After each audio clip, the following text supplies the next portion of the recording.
नमस्कार दोस्तों, मैं रक्षित आपका इस वीडियो में स्वागत करता हूं। दोस्तों, ये मेरा एजुकेशनल वीडियो है। आई होप ये वीडियो आपको अच्छा लगेगा। दोस्तों, मैं पेंशन, जीपीएफ, टैक्स की कैलकुलेशन करता रहता हूं ताकि आपको पेंशन पर, टैक्स पर, जीपीएफ पर कभी कोई नुकसान ना हो।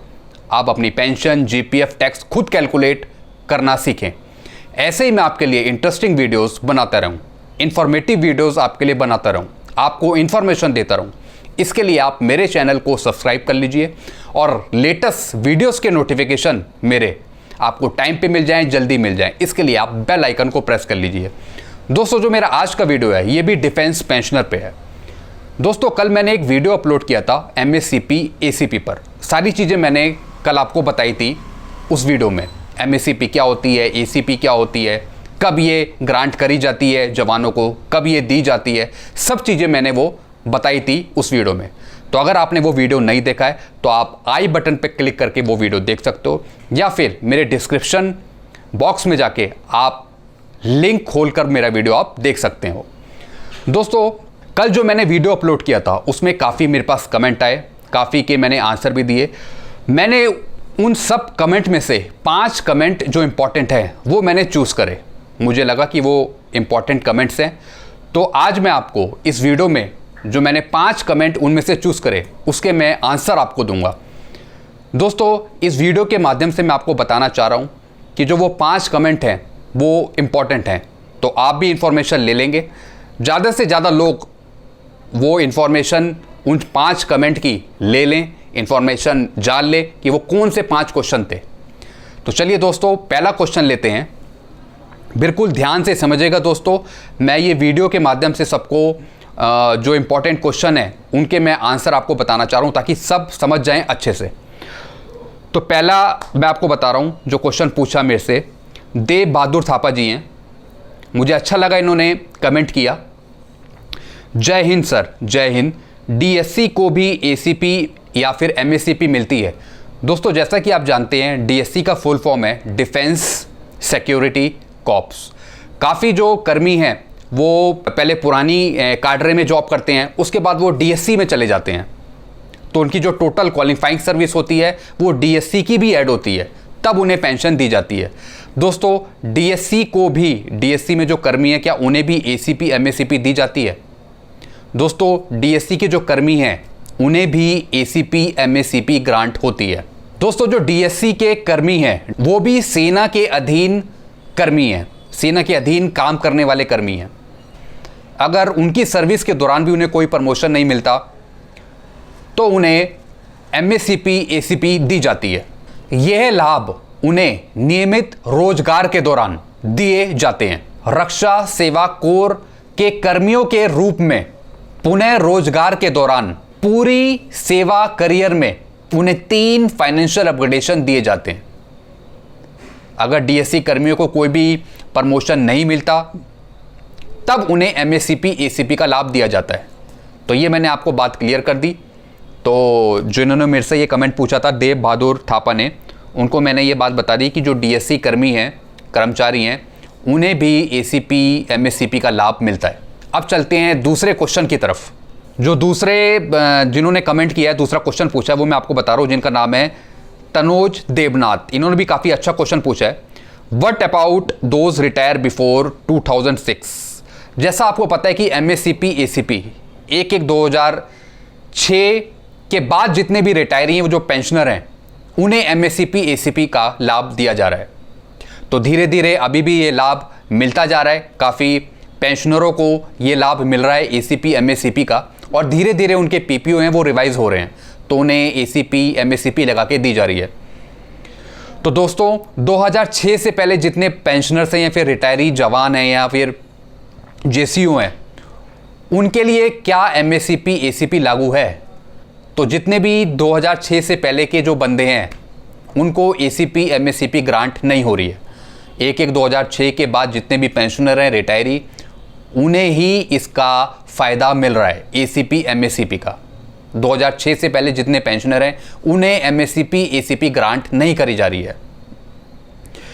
दोस्तों, इनका भी बात मैंने क्लियर कर दी। ये मेरे से पूछ रहे थे कि फर्स्ट, सेकंड, थर्ड जो एमएससीपी एसीपी है वो क्या 6 से पहले जितने भी रिटायरी हैं, पेंशनर हैं, क्या उन्हें इसका लाभ मिलेगा? तो उन्हें इसका लाभ नहीं मिलेगा, क्योंकि 1/1/2006 के बाद जिनका रिटायरमेंट है, जो रिटायर हुए हैं, उन्हें ही एसीपी एमएससीपी का लाभ मिलेगा। तो ये भी उनका अच्छा क्वेश्चन था। एक और तीसरा क्वेश्चन है जिन्होंने पूछा है, विवेक चौहान है इनका नाम। सर मैं 17 साल सर्विस करके पेंशन आया हूँ और 15 साल की सर्विस में मैंने प्रमोशन के लिए अनविलिंगनेस सर्टिफिकेट दिया, जिसकी वजह से सेकंड एमएससीपी या फर्स्ट एमएससीपी या फिर एसीपी उन्होंने नहीं दी, तो क्या मुझे सेकंड एमएससीपी मिलेगी? दोस्तों एक चीज़ मैं आपको क्लियर कर दूं, अगर आपका प्रमोशन हो रहा है, अगर आपको डिपार्टमेंट वाले आपको प्रमोशन दे रहे हैं और आप अपनी इच्छा से उसे मना कर देते हैं, आप उन्हें अनविलिंगनेस सर्टिफिकेट दे देते हैं। अनविलिंग सर्टिफिकेट क्या होता है? यानी आपकी प्रमोशन लेने में कोई इच्छा ही नहीं है, आप उसे डिफ्यूज़ कर देते हैं प्रमोशन को। दोस्तों अगर आप ऐसा करते हैं, जो आपका प्रमोशन आ रहा है आप उसे डिफ्यूज़ कर देते हैं, मना कर देते हैं कि मुझे ये प्रमोशन नहीं चाहिए, तब इस केस में आपको कोई सी भी एसीपी एमएससीपी ग्रांट नहीं होगी, आपको कोई सी भी एमएससीपी एसीपी नहीं मिलेगी। दोस्तों एमएससीपी एसीपी आपको कब मिलती है? एमएससीपी एसीपी आपको तब मिलती है जब एक ही ग्रेड पे में है आपका कोई प्रमोशन नहीं हो रहा है, तब आपको एसीपी एमएससीपी का फ़ायदा मिलता है। दोस्तों अगर आपको प्रमोशन मिल रहा है लगातार, तब आपको एसीपी एमएससीपी क्यों देंगे वो? और अगर आप प्रमोशन डिफ्यूज़ कर देते हैं, आप उन्हें एक सर्टिफिकेट दे देते हैं और उसमें आप ये बता देते हैं कि ये प्रमोशन मुझे नहीं चाहिए, मैं उसे अस्वीकार करता हूँ।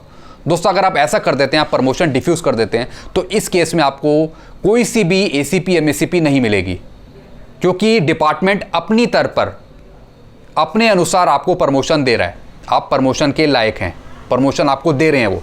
अगर आप प्रमोशन ही डिफ्यूज़ कर रहे हो, प्रमोशन आप नहीं ले रहे हो, तो इस केस में वो मानते हैं कि हमने आपको प्रमोशन दिया और आप प्रमोशन नहीं ले रहे हो, आपको एक ग्रेड पे से निकालकर दूसरे ग्रेड पे में डाला जा रहा है और आप उसे अब डिफ्यूज़ कर रहे हो। तो इस केस में जब आपकी एमएससीपी या फिर एसीपी ड्यू होगी, तो वो आपको देंगे ही नहीं, आपको दी नहीं जाएगी, क्योंकि आपने अनविलिंगनेस सर्टिफिकेट आपने जमा करा दिया है, आपने प्रमोशन लिया ही नहीं है और डिपार्टमेंट आपको प्रमोशन दे रहा है। तो इस केस में आपको एक भी एसीपी एमएससीपी नहीं दी जाएगी।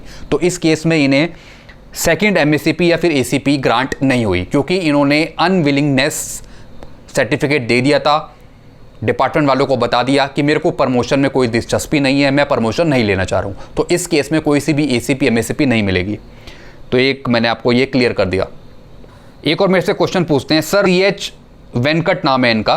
सर मेरा प्रमोशन 15 साल में नायक रैंक मुझे मिला और 17 ईयर्स 6 मंथ यानी 2004 में ये रिटायर हुए, तो मुझे भी क्या एमएससीपी एसीपी मिलेगा? दोस्तों मैंने आपको एक चीज़ क्लियर कर दी, ये 2004 में रिटायर हुए हैं। 1/1/2006 से पहले जितने भी बंदे रिटायर हुए हैं, जितने भी पेंशनर रिटायर हैं, उन्हें कोई सी भी एसीपी एमएससीपी का लाभ नहीं मिलेगा। 2006 के बाद जितने बंदे हैं, जब से पेंशनर रिटायर हुए हैं, तो उन्हें ही एसीपी एमएससीपी का लाभ मिलेगा। तो इन्हें मैंने बता दिया कि इन्हें एसीपी एमएससीपी का लाभ नहीं मिलेगा, क्योंकि ये रिटायर ही 2004 में हुए हैं। चलते हैं अगले क्वेश्चन की तरफ। ये मेरा लास्ट क्वेश्चन है, ध्यान से सुनिएगा। इसमें पुरुषोत्तम नाथ है इनका नाम। ये लिखते हैं, sir I was enrolled in army on 28 मार्च 1983 में इन्होंने ज्वाइन किया और इन्हें प्रमोशन मिला 87 में नायक रैंक में। देयरफॉर आई प्रमोटेड टू हवलदार 1 जनवरी 1990। बाद में इन्होंने प्रमोशन ले लिया हवलदार की रैंक पर एंड प्रमोटेड टू, फिर इन्होंने फिर दोबारा प्रमोट हुए ये 2007 में नायब सूबेदार के पद पर। तो अब ये पूछ रहे हैं क्या इन्हें बीच में कोई फाइनेंशियल अपग्रेडेशन या फिर एमएससीपी एसीपी दी जानी थी? दोस्तों आपने एक चीज़ इसमें नोटिस करी कि इन्हें लगातार प्रमोशन मिल रहा है। 1983 में ये ज्वाइन हुए, उसके बाद इन्हें नायक बना दिया गया, 87 में प्रमोट हो गए, उसके बाद फिर ये प्रमोट हुए 1990 में हवलदार की रैंक पर, उसके बाद ये फिर प्रमोट हुए 2007 में नायब सूबेदार की रैंक पर। आपने देखा कुछ ना कुछ इनका प्रमोशन चलता है, कंटिन्यू इनका प्रमोशन हो रहा है। और 2007 के बाद ये 2008 में रिटायर हो गए। दोस्तों एक साल के अंदर ही, एक साल में इनका प्रमोशन हो गया, उसके बाद ये रिटायर हो गए। तो इस बीच में एमएससीपी एसीपी का कुछ काम नहीं है। तब इन्हें एसीपी एमएससीपी कोई ग्रांट नहीं होगी, क्योंकि लगातार ये प्रमोट हो रहे हैं, लगातार इन्हें प्रमोशन मिल रहा है, लगातार ये एक रैंक से उठकर दूसरी रैंक में आ रहे हैं, ग्रेड पे इनका चेंज हो रहा है, लगातार इन्हें प्रमोशन मिल रहा है। तो इस केस में एसीपी एमएससीपी ग्रांट नहीं होगी। हाँ, जैसा मैंने आपको बताया कि ये 2007 में ये नायब सूबेदार बन गए और 2008 में रिटायर हो गए। तो दोस्तों 2007 और 8 का 1 साल का पीरियड में इन्हें एक प्रमोशन मिल गया, तो ये नायब सूबेदार की रैंक में पोस्ट हो गए। तो दोस्तों इस केस में इन्हें कोई भी एसीपी एमएससीपी नहीं ग्रांट होगी, क्योंकि मिनिमम बीच में कई साल का गैप होना चाहिए, बीच में 8 साल का गैप होना चाहिए। अगर 8 साल तक इन्हें कोई भी प्रमोशन कुछ नहीं मिलता, तब इन्हें एसीपी एमएससीपी ग्रांट होती। तो इन्हें लगातार इन्हें प्रमोशन भी मिल रहा है और 1 साल के अंदर प्रमोशन जब हुआ उसके 1 साल बाद ही ये रिटायर हो गए, तो इनका एमएससीपी एसीपी ड्यू नहीं होता। तो दोस्तों ये मैंने आपको डिस्कस करे क्वेश्चन आपके सामने। तो इससे रिगार्डिंग आपको कुछ और भी पूछना है तो डायरेक्ट आप मेरे को कमेंट कर सकते हैं। तो मैंने कुछ ये इंपॉर्टेंट क्वेश्चन निकाल के रखे आपके सामने और उसके आंसर बताए। तो इससे रिलेटेड आपको कुछ और पूछना है तो डायरेक्ट आप मेरे को कमेंट कर सकते हैं, फिर डायरेक्ट कॉल कर सकते हैं। दोस्तों जैसा मैंने आपको कल बताया था कि आजकल मैं अपने ऑफिस के वर्क के कारण बहुत बिजी चल रहा हूँ, इसलिए आप लोगों के कमेंट या फिर कॉल के आंसर मैं नहीं दे पा रहा हूँ। इसके लिए क्षमा चाहता हूँ, माफ़ी चाहता हूँ। जैसे ही मैं फ्री हो जाऊँगा कुछ टाइम बाद तो मैं सबके कॉल वगैरह कमेंट के खुद रिप्लाई करूँगा और कॉल के आंसर भी दूंगा। ऐसे ही आप मेरे वीडियोस को लाइक करते रहिए और चैनल को आप सब्सक्राइब कर लीजिए, ताकि और लोगों को भी इसका फ़ायदा मिले, पेंशन पर होने वाले नुकसान से वो बच सकें। तो तब तक के लिए थैंक यू, खुश रहिए, मुस्कुराते रहिए।